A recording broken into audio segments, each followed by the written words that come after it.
तो आओ अपनी रचना को पवित्र करने के लिए ये जो भजन प्रभुपाद जी को बड़ा अच्छा लगता था, हम भी इसका गान करें।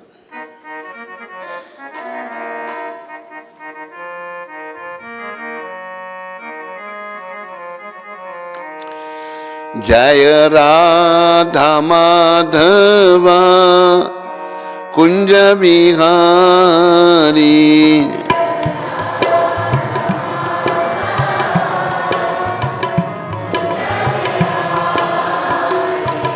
जय राधा माधवा कुंज बिहारी,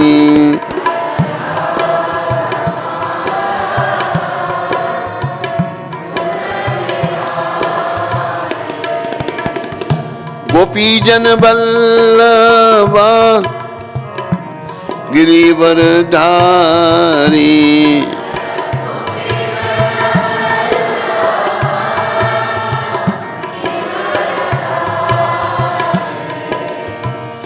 गोपीजन बल्लभा गिरिवरधारी,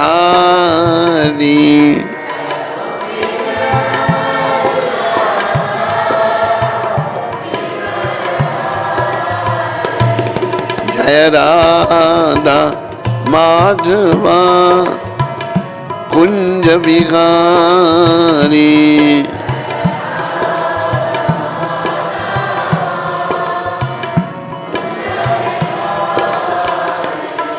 जय राधा माधवा कुंज बिहारी,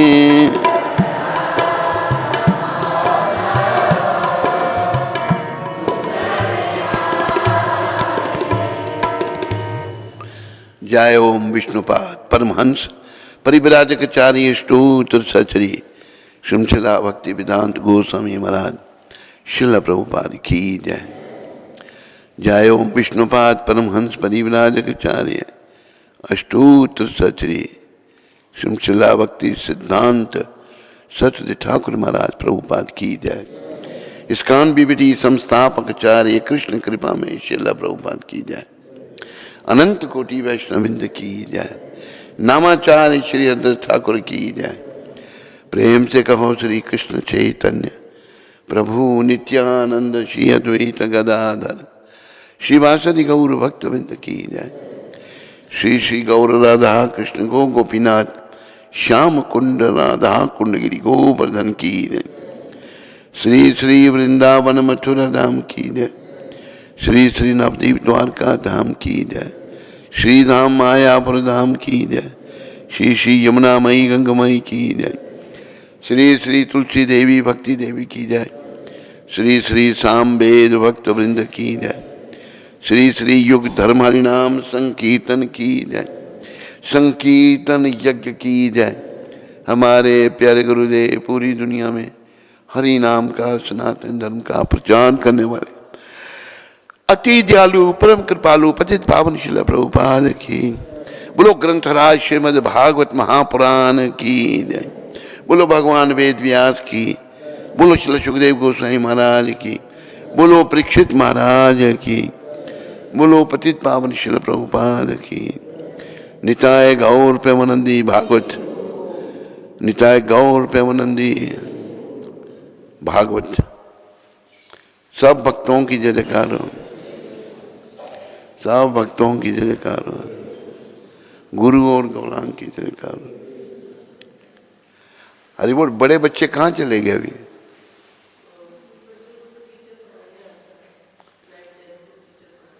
इस समय आगे पीछे नहीं आ सकता हो।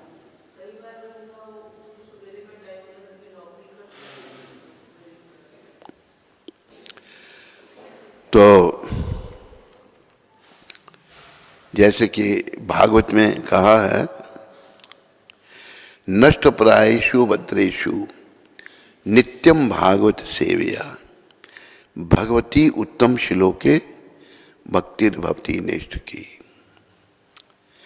भागवत महापुराण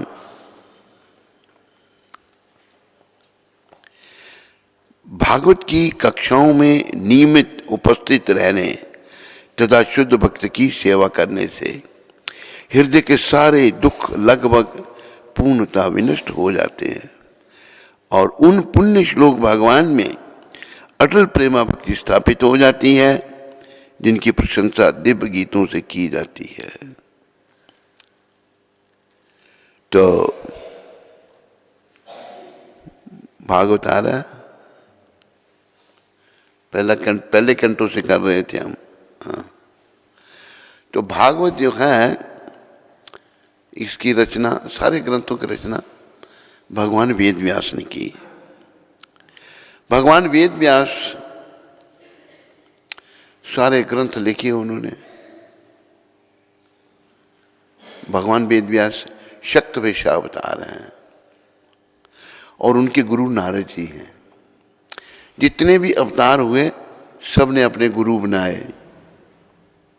परशुराम भगवान ने शंकर भगवान को अपना गुरु बनाया, वेद व्यास जी ने नारद जी को अपना गुरु बनाया, राम जी ने वशिष्ठ को अपना गुरु बनाया, कृष्ण भगवान ने सांदीपनि मुनि को अपना गुरु बनाया। तो जब भगवान वेद व्यास ने सारे ग्रंथ लिखे तो उनके गुरु नारद जी मिलने आए उनको। उन्होंने उनका सम्मान किया, ऊंचे आसन पर बैठा के चरण धोए और उनकी सेवा की।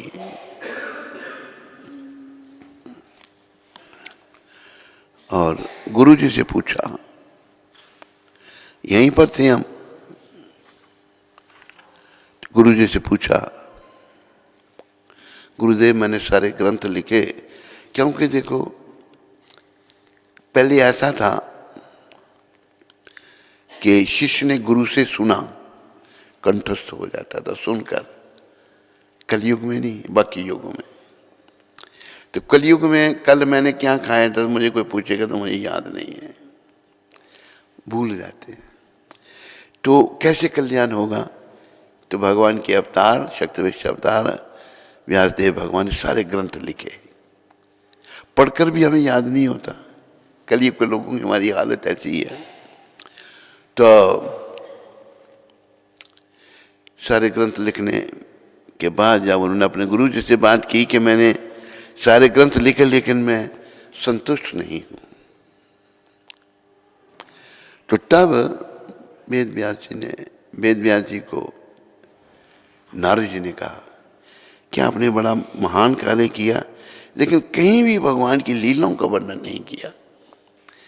कृष्ण की लीलाओं की रचना नहीं आपने की और कृष्ण के बारे में सुने बिना जीव का मंगल नहीं हो सकता। फिर उन्होंने भागवत पुराण रचा। ये सब कृष्ण के विषय में है। तो और जब कृष्ण चैतन्य महाप्रभु के रूप में आए, उन्होंने भी सबको यही कहा, भागवत पढ़ो। अभी हम कल ये लोग कहाँ पढ़े, भागवत भी नहीं हम पढ़ सकते, बाकी 18 पुराण है, कहाँ पढ़ेंगे हम? वेद हैं, शास्त्र हैं, उपनिषद हैं, बहुत कुछ है। तो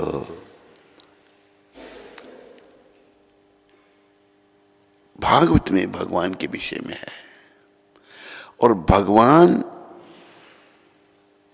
जो हैं सर्व संपन्न है, सर्वशक्तिमान हैं, सबके स्वामी हैं, सबके मालिक हैं, सब कारणों के कारण हैं। तो उनका सिमरन भजन करने से हमारे में जो दोष आ गए हैं, बहुत सारे दोष, काम, क्रोध, मोह, लोभ, अहंकार, मद, मत्सर, ईर्ष्या, दंभ, कपट, बहुत दोष आ गए हमें। तो ये दोष भागवत के सेवन से दूर हो सकते हैं। तो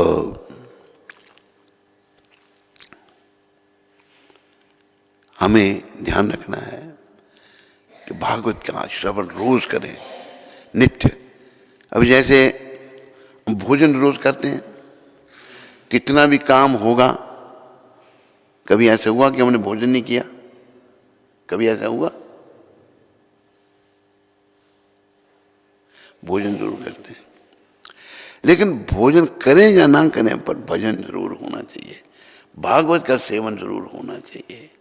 तभी हमारा कल्याण होगा, तभी हमारा मंगल होगा, नहीं तो अमंगल ही अमंगल है। तो ओम नमो भगवते वासुदेवाय,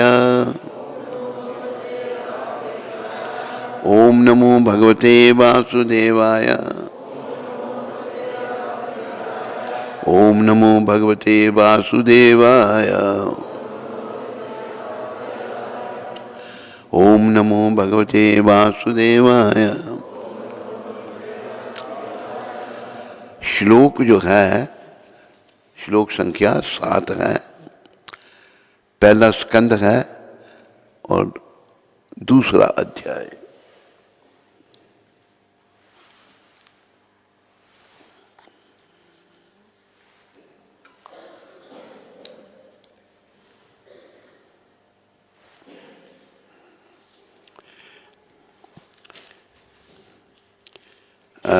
और 7वां श्लोक, हाँ, मेरा निशान 7वें में लगा है, मैंने निशान लगाया था 7 कंप्लीट हुआ है। आप लोग ये बोलने का प्रयास करो, वासुदेवे भगवती भक्ति योगा प्रयोजिता जनयत्याशु वैराग्यम ज्ञानम च यत् अहेतुकम।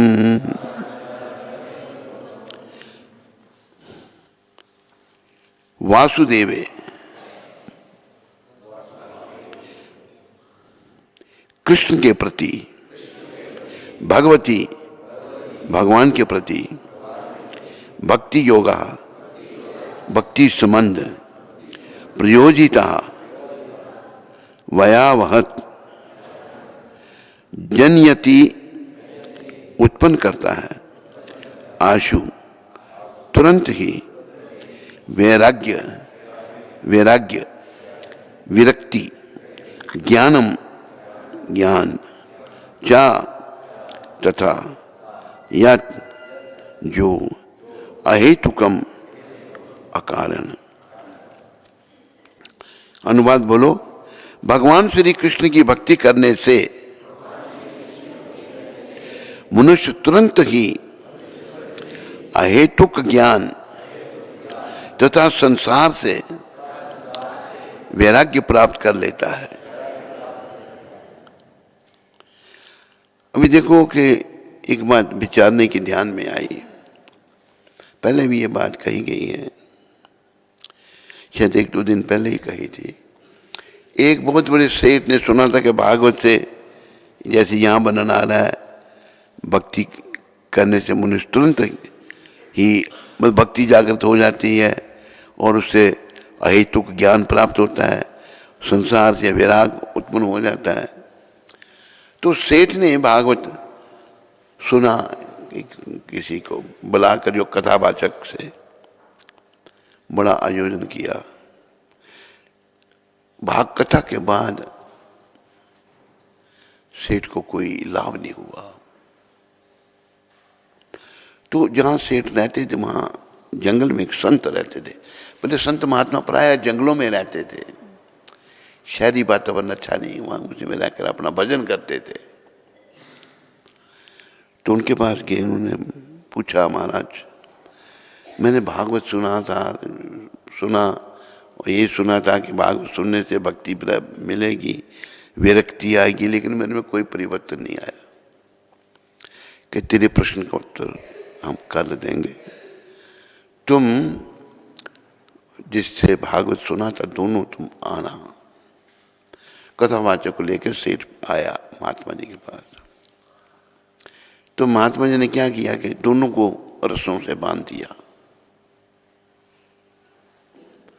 और अभी उसको कथावाचक को कहा इसके रस्से खोल।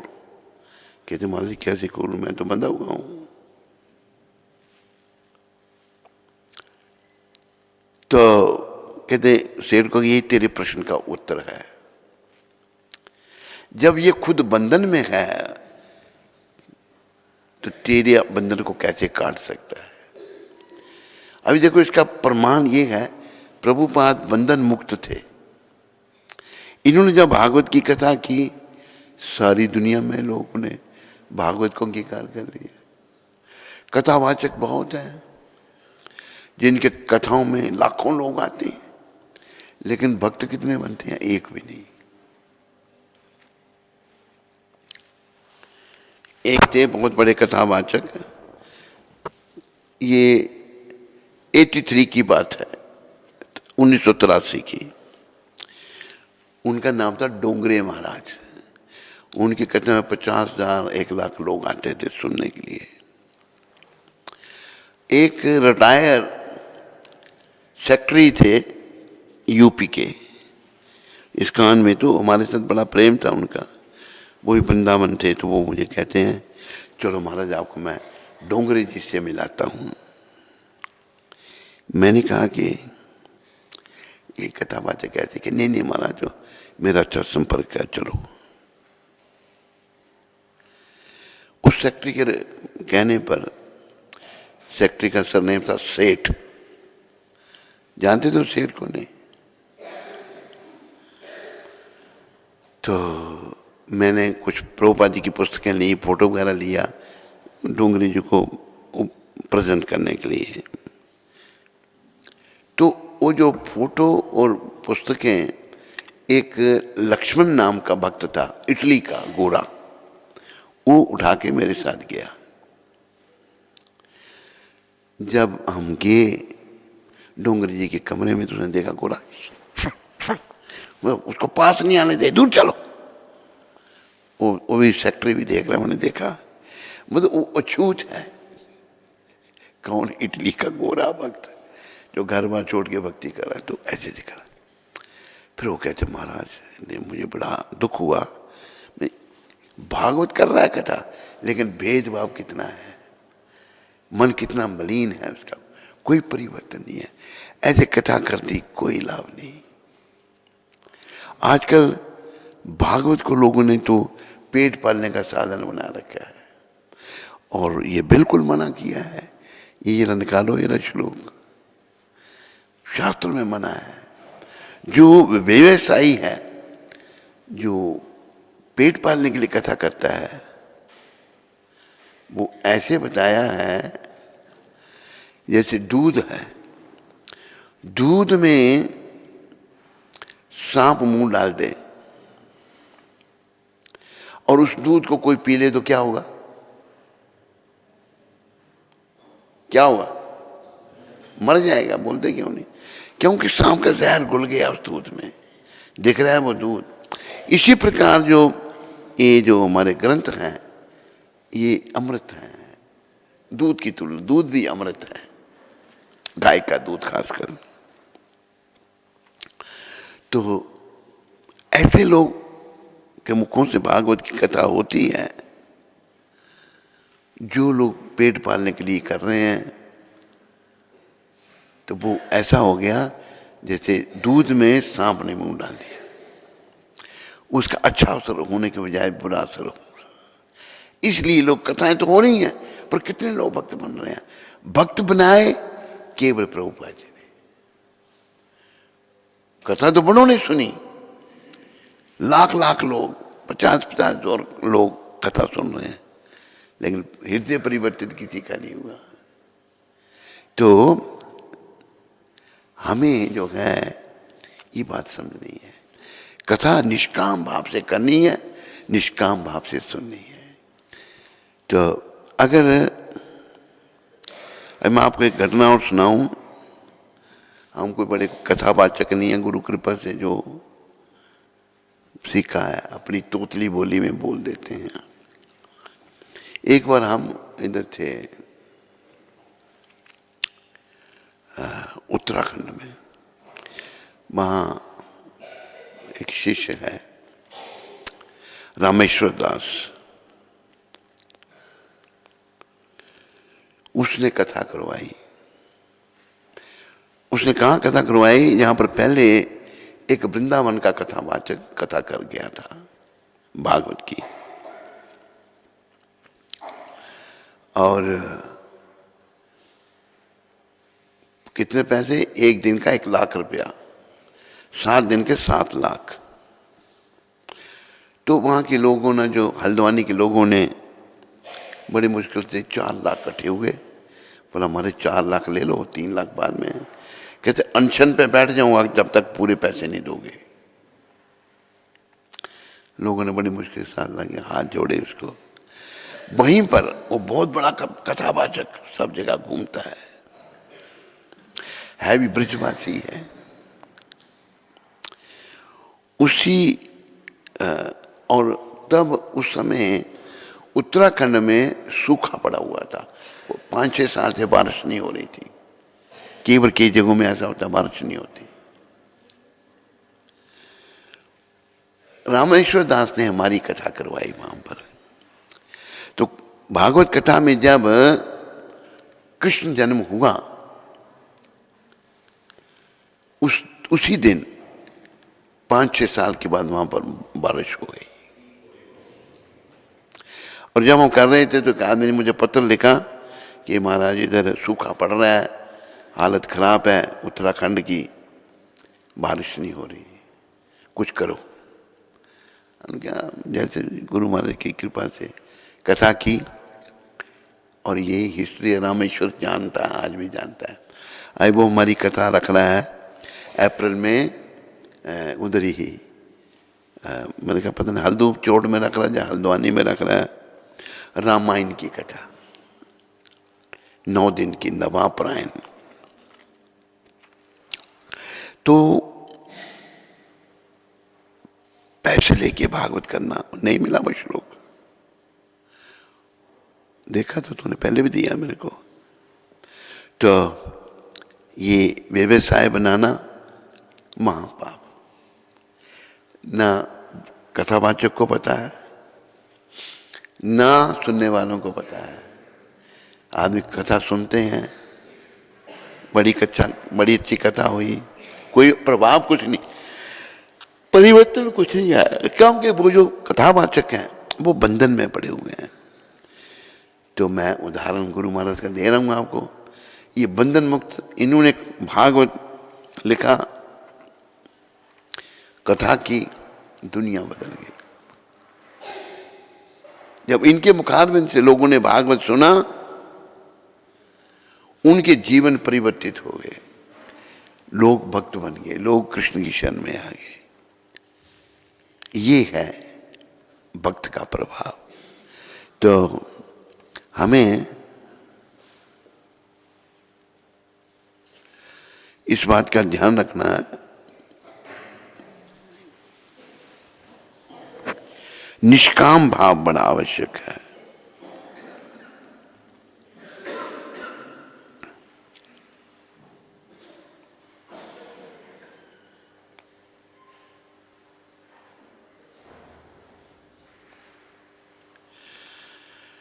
जिन पुरुषों ने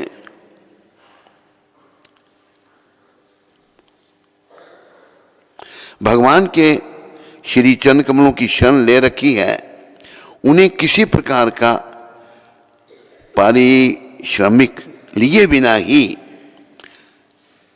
ध्रुव महाराज के इस आख्यान को सुनाना चाहिए।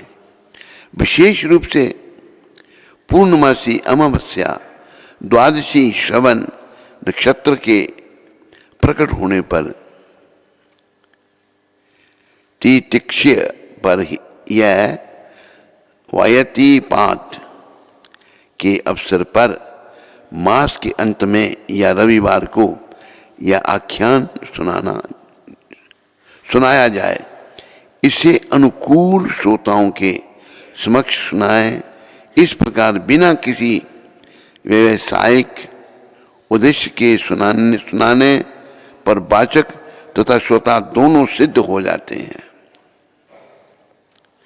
वाचक अगर निष्काम भाव से सुना रहा है वो भी सिद्ध हो जाता है, सुनने वाला भी सिद्ध हो जाता है।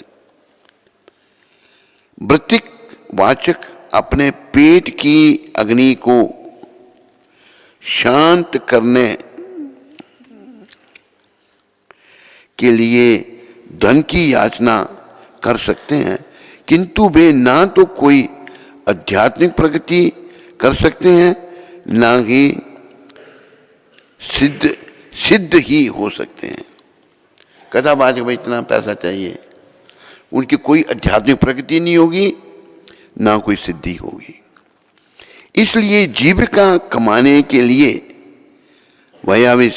व्यवसाय को रूप में श्रीमद् भागवत को सुनाना वर्जित है। ऐसे को नहीं सुनाना चाहिए जो पैसे लेके। केवल ऐसा पुरुष जो श्री भगवान के श्री चरणार विंद में पूर्णतः समर्पित है, जैसे हमारे गुरु महाराज थे। आप लोग कैसे पूर्ण समर्पित थे? अमेरिका में $7 लेकर जाके 70 साल की उम्र पर प्रचार होता है। भगवान की चरण में पूर्ण समर्पित थे, $7 लेकर गए, 70 साल की उम्र में गए और कथा शुरू की पार्क से। और बेकार के लोग जो हिप्पी थे, जो घर बार छोड़ के जंगली जैसे रहते थे, जंगलों में रहते थे, ना नहाना ना धोना, वही सुनने लगे उनकी कथा। उनका ही परिवर्तन कर दिया और इतना बड़ा आंदोलन खड़ा कर दिया। ये शुद्ध भक्त की ये पहचान है।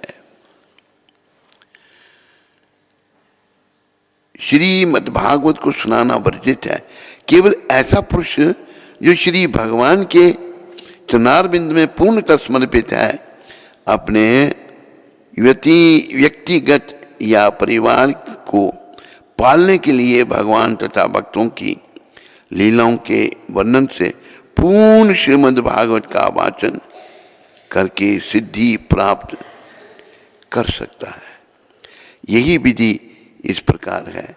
श्रोता को भगवान भागवत संदेश में श्रद्धा होनी चाहिए और वाचक को श्री भगवान पर पूर्णतः आश्रित होना चाहिए। ये ध्यान दो बातें। जो सुनने वाले हैं उनकी श्रद्धा होनी चाहिए भगवान का जो संदेश है, और जो कथावाचक है श्री भगवान पर पूर्णतः आश्रित, वो भगवान पर आश्रित हो और किसी पर आश्रित नहीं हो। ऐसे अगर दोनों आश्रित होना चाहिए। भागवत के वाचक को व्यवसाय नहीं बनाना चाहिए। यदि यह ठीक से किया जाए तो न केवल वाचक को पूर्णतः संतोष होता है, वरना भगवान भी वाचक तथा श्रोता दोनों से परम प्रसन्न होते हैं और इस प्रकार से दोनों ही श्रवण मात्र से भवबंधन से मुक्त हो जाते हैं। श्रवण, दोनों वक्ता और श्रोता मुक्त हो जाते हैं। तो भागवत निष्काम भाव से, ये निष्काम भाव इतनी हमारे में लोगों में वो दोष आ चुका है, इतनी हमें गंदगी अंदर घुस चुकी है, कोई निष्काम भाव का कोई सोचता ही नहीं है। कथावाचक भी पैसे बटोरने हैं और सुनने वालों को भी भौतिक लाभ चाहिए उनको। ये भौतिक लाभ जो है ना,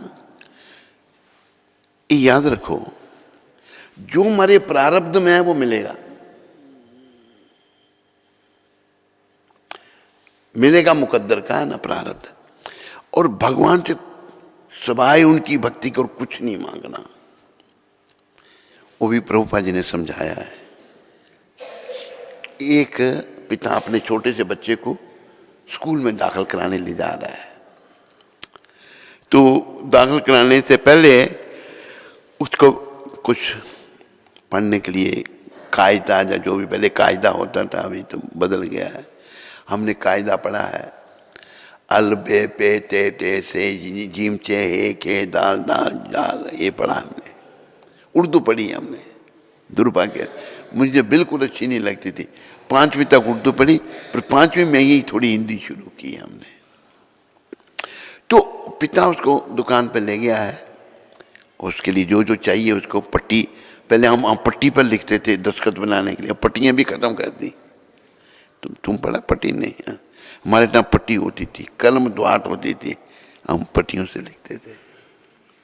जैसे उन्होंने कहा ना प्रहलाद महाराज ने, मोरी पट्टियां पे लिख दो राम नाम, मोरी पट्टियां पे लिख दो श्याम नाम, मोरी पट्टी मोहे और पढ़न से नहीं काम, मोहे और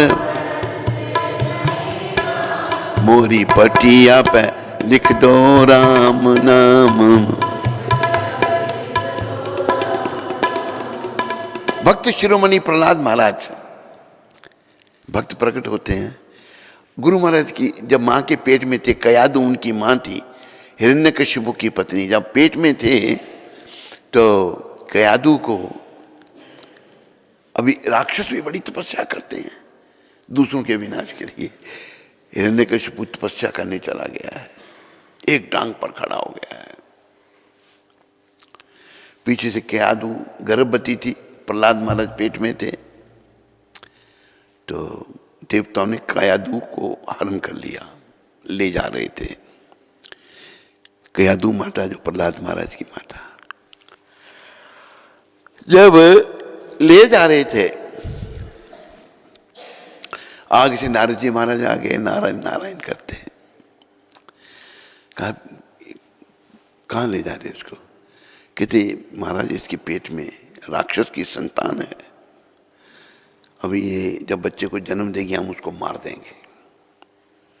नारद जी कहते छोड़ दो उसको, इसके पेट में राक्षस नहीं है, इसके पेट में भक्त है। अच्छा, छोड़ दिया। नारद जी कयादू को अपनी कुटिया में ले आए और बेटी की तरह उसका पालन किया, बेटा तुम यहाँ रहो, अच्छी अच्छी बातें सुनाते थे। प्रहलाद महाराज को माँ के पेट में ही अच्छी बातें सुनने को मिल गई, जन्म हुआ तो शुद्ध भक्त बन गए, वो शुद्ध भक्त नारद जी की कृपा से। अभी राक्षस तपस्या करके आया, वर प्राप्त कर लिया, न दिन को मरेगा न रात को, न अस्त्र से न शस्त्र से, न धरती पर न आकाश पे, न मनुष्य से न पशु से। तब भगवान ने दिव्य रूप धारण किया था, नृसिंह भगवान ने उसको मारने के लिए। तो आगे जब प्रहलाद महाराज को पूछा क्या सीखा तूने, बस वो कहते हैं बस श्रवणम कीर्तनम विष्णु स्मरण। राक्षसों के दुश्मन है भगवान, मेरा दुश्मन का तू नाम लेता है। उनके षंड और मर्क के, अपना शुक्राचार्य के पुत्र षंड और मर्क वो गुरु थे, पढ़ाते थे। कहते महाराज हम नहीं पढ़ाते, भाग कहाँ से पढ़ के आया, माँ के पेट में नारद जी की कृपा से सीख लिया।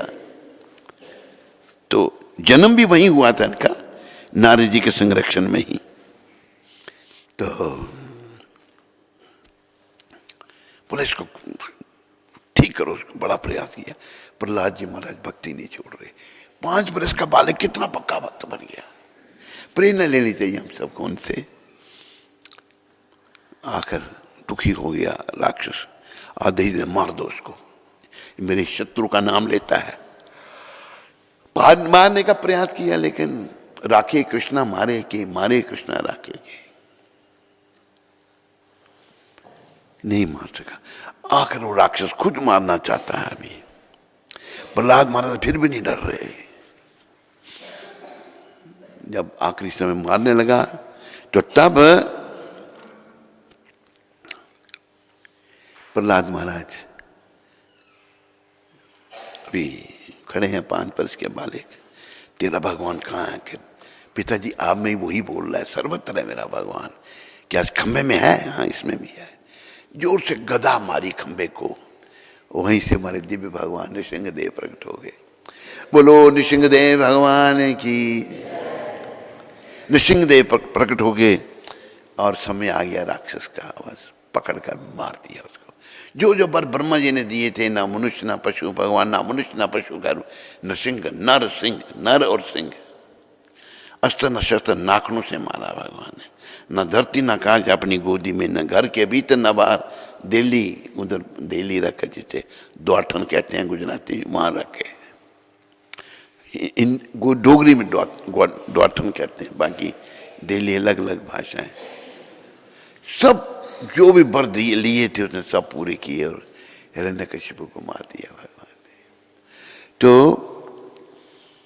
हमें ऐसे सुनना है भागवत अपने कल्याण के लिए, ना कि ऐसे जो काम चालू होगा उसका लाभ नहीं होगा।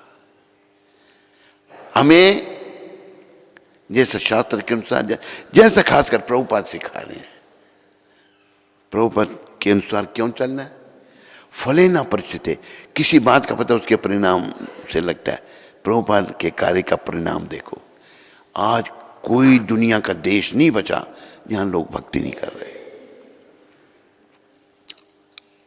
सारी दुनिया में अभी हम मेक्सिको में ही गए थे। मेक्सिको शहर है साउथ अमेरिका में, एक दूर हमें दूसरी जगह ले गए, वहां नया मंदिर बन गया बहुत बड़ा। कौन सी जगह थी वो है?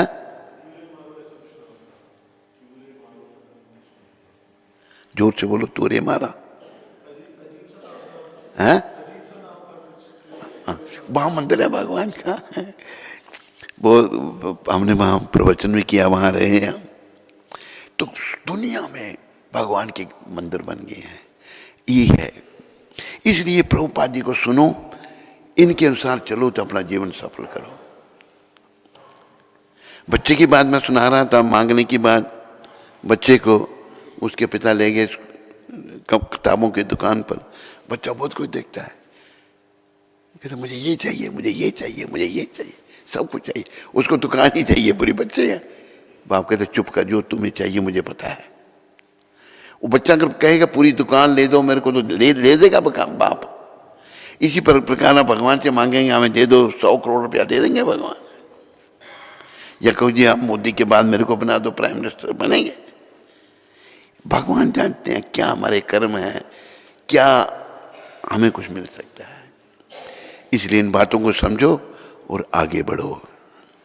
आज यही प्रवचनों का विराम देंगे, लंबा नहीं करना, क्योंकि काम काज हमारे और भी बहुत होते हैं तो गड़बड़ हो जाती है।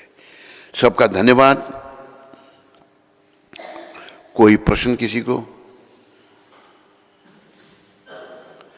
किसी को? तेरे को प्रश्न तो नहीं है तेरे पास कोई? आप में से किसी को कोई प्रश्न? माताओं में किसी को कोई प्रश्न?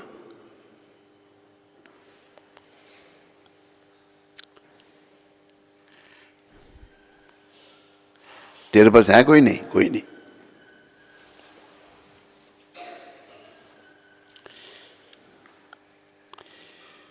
आज है 26 तारीख, 26 दिसंबर। एक महीने के बाद 26 जनवरी आ जाएगी। 26 दिसंबर को ये शब्द प्रभुपाद जी ने मुंबई में कहे थे 1972 को। सौभाग्य की देवी लक्ष्मी जी को चंचला कहा जाता है। लक्ष्मी जो है,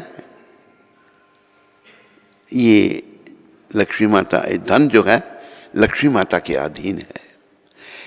वह एक स्थान पर नहीं रहती। आज एक व्यक्ति धनी है, अगली पीढ़ी धनी नहीं होगी रहेगी।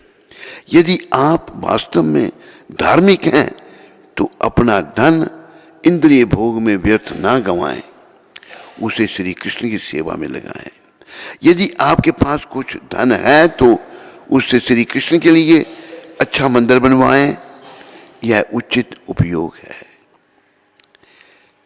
तो गुरु महाराज कहते हैं लक्ष्मी चंचल है, एक जगह नहीं रहती वो। अगर अभी आप धनवान हैं, बाद में अगले जन्म में आप गरीब भी हो सकते हैं, और कई धनवान इस जन्म में ही गरीब हो जाते हैं। तो हमारे अगर किसी पास धन है, उसका उपयोग अपने इंद्रियों के तर्पण के लिए नहीं करना, उसका उपयोग भगवान की सेवा के लिए करना। ऐसा करने से उसकी शुद्धि होगी और भक्ति पथ में वो आगे बढ़ेगा। प्रभु इंद्रिय भोग में व्यर्थ में अपना धन ना गंवाए, अपना धन उसमें। लोग प्राय खाने में सोने में इसी में लगे रहते हैं। धन है तो भगवान की सेवा में लगाओ और जीवन को सफल बनाओ। लेकिन कौन लगाता है धन? धन सब कहता मेरा है। जैसे एक था राजा का मस्करा, यहीं का राजा जो था, पता नहीं महाराजा प्रताप सिंह या गुलाब सिंह का मस्करा था, मैंने देखा उसको। उसका नाम था जगन्नाथ चार्ली। राजा को हंसाता था वो। तो कहते थे लोग ये जो आरती गाते हैं ना, ओम जय जगदीश हरे, मैंने कहा हाँ। कहती आरती थोड़ा गाते हैं। वो गा के बताने लगा, ओम जय चिट्टे नोट हरे, स्वामी जय चिट्टे नोट हरे, भक्त जनों के संकट यही नोट दूर करे। उसने आरती बना दी ऐसे गा के सुनाता था, लोग हंसते थे। तो अब ध्यान नोटों में है, हम ध्यान यही भाई, नोट यही क्या यही रहेंगे।